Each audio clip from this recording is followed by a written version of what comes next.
পর সমস্যা সমাধানের আশ্বাস পেয়ে আন্দোলন আপাতত স্থগিত করল আসাম পৌর কর্মচারী সংঘের শিলচর শাখা। দীর্ঘদিন ধরে বিভিন্ন দাবি দাবা ও সমস্যা সমাধানের আন্দোলন চালিয়ে আসছিল শিলচর পৌরসভা কর্মচারী সংঘ।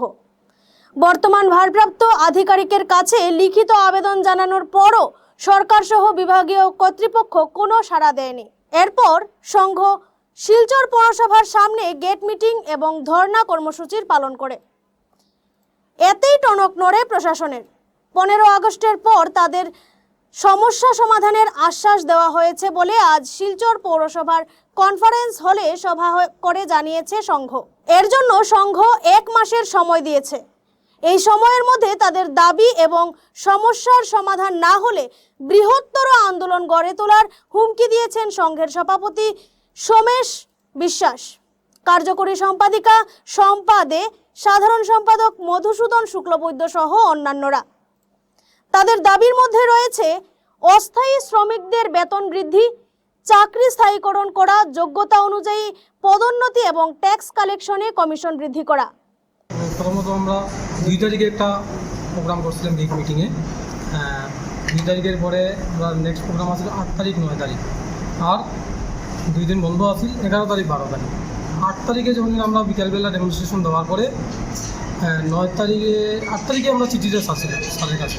তো 8 তারিখে না 9 তারিখে সকালবেলায় স্যারে আমরা ডাকছেন 11টার সময়। 11টার সময় আমরা ডাকিয়া স্যারের সঙ্গে আমরা যা ডিসকাশন হয়েছে খুবই পজিটিভ ডিসকাশন হয়েছে।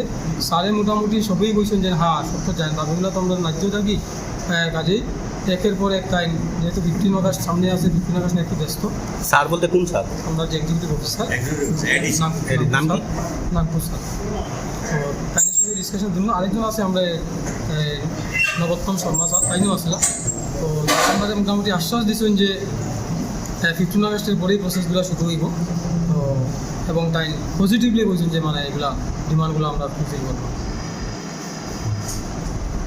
কাজেই এই স্থানীয় আশ্বাসের উপর বেস করি আমরা যে আন্দোলনের যে পদ্ধতিগুলো আছে স্টেপ ওয়াইজ ওইগুলো আমরা আপাতত স্থগিত রাখছি এবং ফিউচারে আমরা আবার এটা দেখুন, যদি আমরা দাবিগুলো যদি ফুলফিল না হয় তাহলে আমরা নেক্সট টাইম আবার এটা মিটিং করে আমরা চিন্তাধারা করিয়া আমরা সিদ্ধান্ত।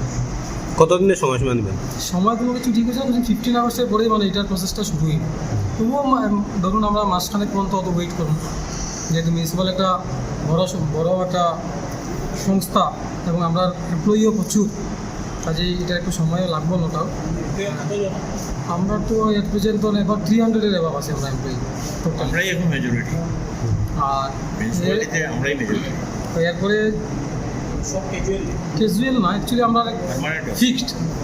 আমরা এমপ্লয়ি রেগুলার পার্মানেন্ট এমপ্লয়ি 100-এর উপরে আছে, আর 200-এর উপরে আছে আমরা মানে ফিক্সড এমপ্লয়ি। আর কমিশন বেসিস কালেক্টর আছে আমরা ধরলেন প্রায় 24 থেকে 25, যারা এখন 7% কমিশনে কালেকশন করে। তো আমরা ডিমান্ড আসলে এটা বেশ কিছুদিন থেকেই যে মানে 10% করার। আর 10% করার ডিমান্ডটা আলটিমেটলি স্যারে ইয়ে করছেন, তবে তাই বলছেন যে একটা মানে বাইন্ডিংস দিয়ে এটা করবো আর কি, টার্গেট দিয়ে। এই টার্গেটটা ফুলফিল হইলেই তারা 10%টা হয়ে যায়। তো মোটামুটি আলাপ আলোচনা তো পজিটিভই হয়েছে, এর লিগে আমরা আপাতত স্যারের আশ্বাসে আমরা আন্দোলনটা বর্তমানে স্টপ করছি। ওয়ার্কার হিসাবে কাজ করে আসছেন সেগুলো রেগুলারাইজ করতে হবে। আর বেতন বৃদ্ধিও একটা ছিল, আর কিছু প্রমোশনও ছিল ন্যায্য, এই দাবি ছিল। এবং এবং কালেকশন যারা করছে কমিশন বেসিসে কমিশনটা একটু বাড়ানো। তো এই একদম মানে এই মিনিমাম দাবিগুলো ছিল। আমরা এইভাবেও বলিনি যে একসাথে সবাইকে পার্মানেন্ট করতে হবে, কিন্তু একটা মডেলিটি তৈরি করতে হবে, কাকে প্রথম করা, তারপরে কি একটা ফেজ ম্যানারে আমরা চাই না।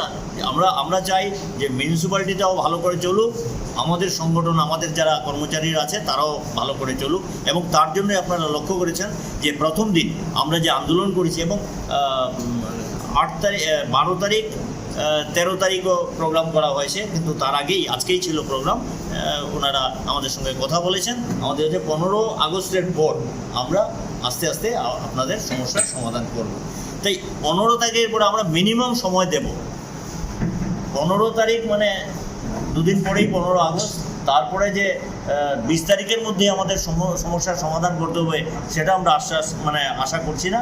আমরা ধরুন আরও 1 মাস সময় দেব, কিন্তু 1 মাসের মধ্যে যদি আমাদের সমস্যার সমাধান না হয়, যেভাবে ওনারা ডেকে আমাদেরকে আশ্বাস দিয়েছেন, তাহলে আমরা 1 মাস পর একটা বৃহত্তর আন্দোলন, যেটা আমাদের রূপরেখা অলরেডি তৈরি হয়ে গেছে, এর মধ্যে স্ট্রাইকও আছে, লাস্ট স্ট্রাইক হবে।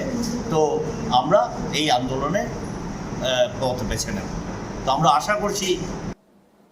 নিউজ ডেস্ক, গণ আওয়াজ।